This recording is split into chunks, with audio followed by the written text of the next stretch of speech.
All right, let's jump right in. We're going to take a look at the very beginnings of what we now call NLP, or Neuro-Linguistic Programming.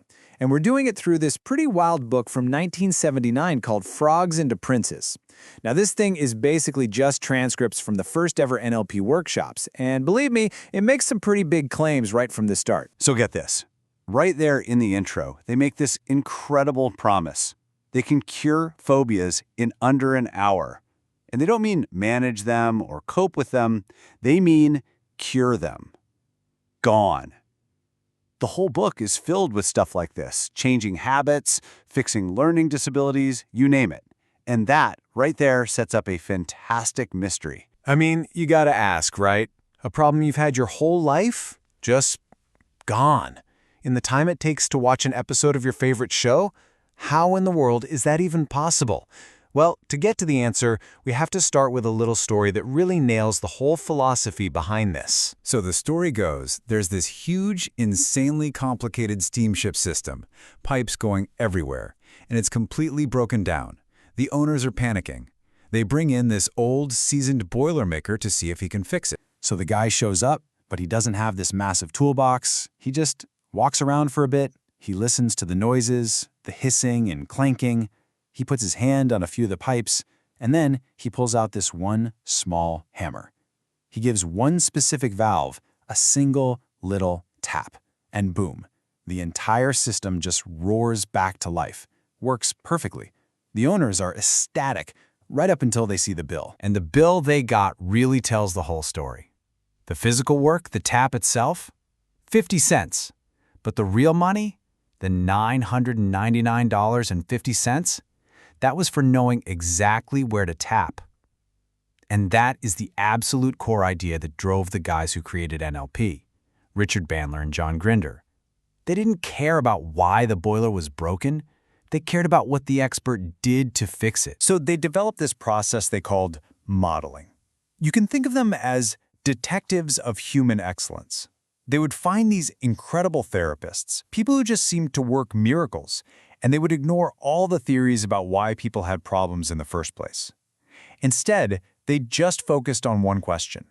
What exactly are these geniuses doing, step by step, that gets these amazing results? And this was a complete flip from how things were usually done.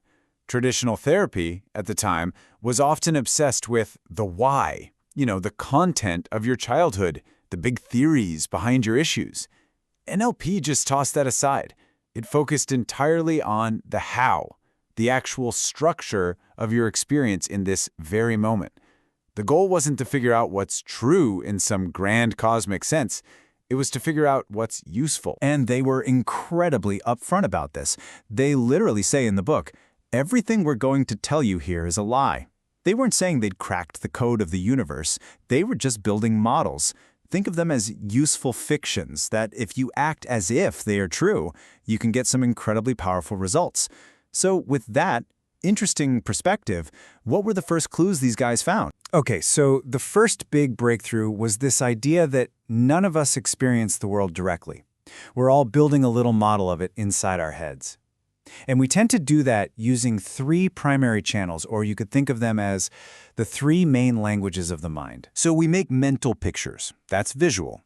We hear sounds and we have that little voice in our head. That's auditory. And we experience all our emotions and physical feelings. That's kinesthetic. Now, we all use all three, of course, but most of us have a favorite, a go-to system. And when people with different favorite systems try to communicate, well, things can get lost in translation fast. The book has this perfect, almost funny example of this. You have a client who is clearly speaking in that feeling-based, kinesthetic language. They say they can't get a grasp on things. And the therapist replies with totally visual words like, I can see that. They're speaking completely different internal languages. They're not connecting at all, even though the words sound like they make sense. That was the first big clue. The second clue was even more specific, and this is where it gets really interesting. Bandler and Grinder noticed that when people were thinking, their eyes weren't just darting around randomly. They were moving in very specific, predictable patterns.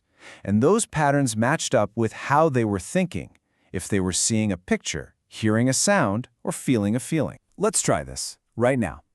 Just for a second, Get a clear picture in your mind of your own front door. See the color, the handle, everything. Go ahead. Now, did you notice where your eyes just went? For most people, they probably flicked up into one side. You didn't tell them to do that. It's just a built-in reflex for how your brain finds that specific kind of information. And what they discovered was a general pattern. For a typical right-handed person, looking up and to their right means they're accessing a remembered picture, like your front door. Up and to the left is for a constructed picture, like imagining an elephant with pink spots. Looking down and to their right is often how people access feelings, while down and to the left is where they go to access that internal self-talk.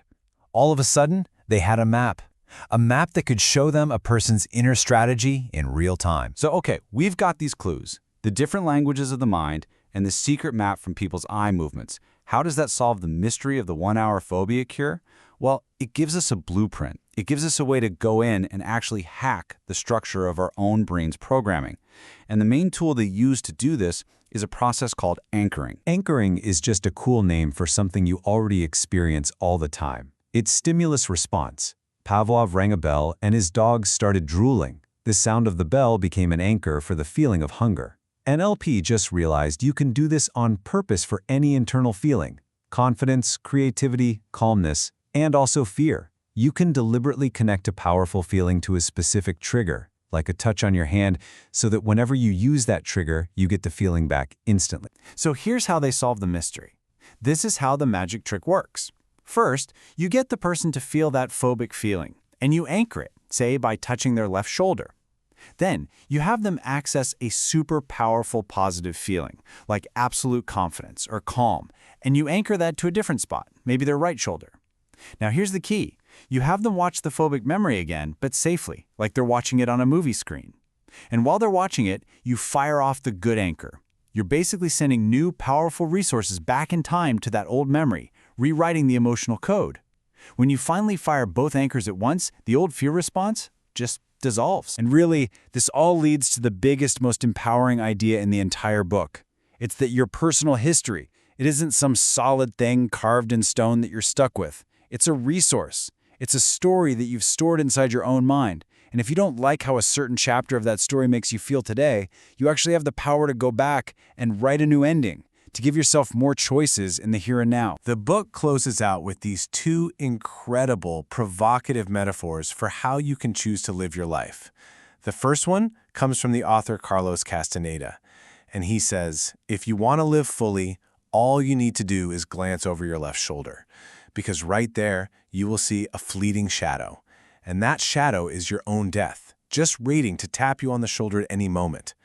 It's a powerful reminder to make every single action count. But then, in a way that is just so perfectly NLP, Bandler and Grinder offer this irreverent alternative.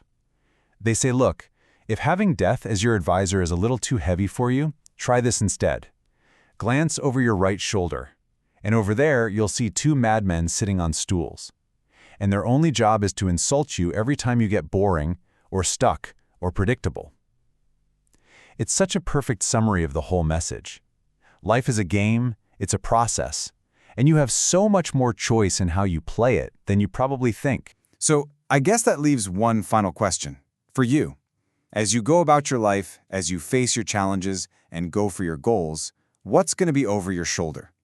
The serious, weighty advisor of death, or a couple of crazy guys on stools daring you to be more interesting? As the book makes very clear, the choice is yours.